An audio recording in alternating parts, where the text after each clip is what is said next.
After the draft environmental impact statement came out, a harsh rejection letter came back from the EPA. I called the letter's author, Ken Westlake of Region 5, to find out why. And I hear that this is a rather rare rating that isn't given out very often. It is. Certainly the first time a Region 5 project has received this rating in my 9+ years in my current position. And I think we've only done 7 adverse ratings in Region 5 total since our national database was created in 1987.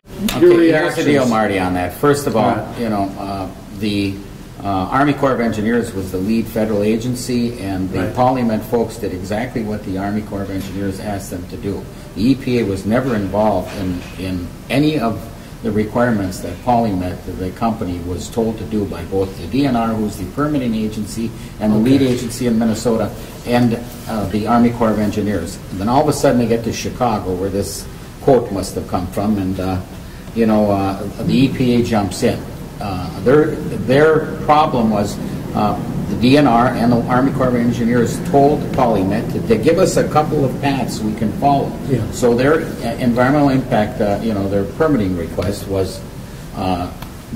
had 3 or 4 different paths that you could go down to solve some of the problems that need to be addressed with copper nickel mining. Sure. And they did exactly what the Army Corps of Engineers told them to do. So my understanding is that guy from the EPA got his rear end chewed after that. But, but there's lawsuits flying in this whole thing too. You know, well, there's lawsuits about it. Marty, I'll tell you what. Let's take. Let me take your computer, put it on the ground, and jump on it, and then I'll kick that thing in over there, because there's 26 metals in that little machine in that iPhone you pulled out. Your ma or dad or somebody probably has a titanium hip or a pacemaker. The medical device industry down here in the University of Minnesota use all kinds of those metals. We can either mine them and we want to mine in North Minnesota. We want to mine them in North Minnesota. North Minnesota. We want to mine them here. You got me all wound up. Because this is a whole NIMBY issue. So, you know, I mean... So the issue I have is we've spent how many years on this issue? We've spent 6 and a half years and about $24 million. And none of you guys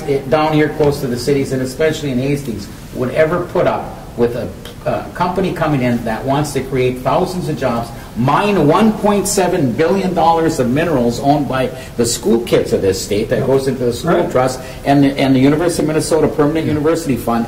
None of you would put up what we have to put up. My only point is we've spent all that time and all that money. We are a great nation.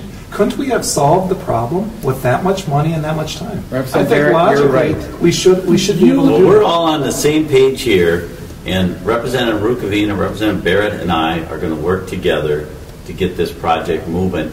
Marty, we want this to go forward. We got to have Polymet serve as the example that we can do it right.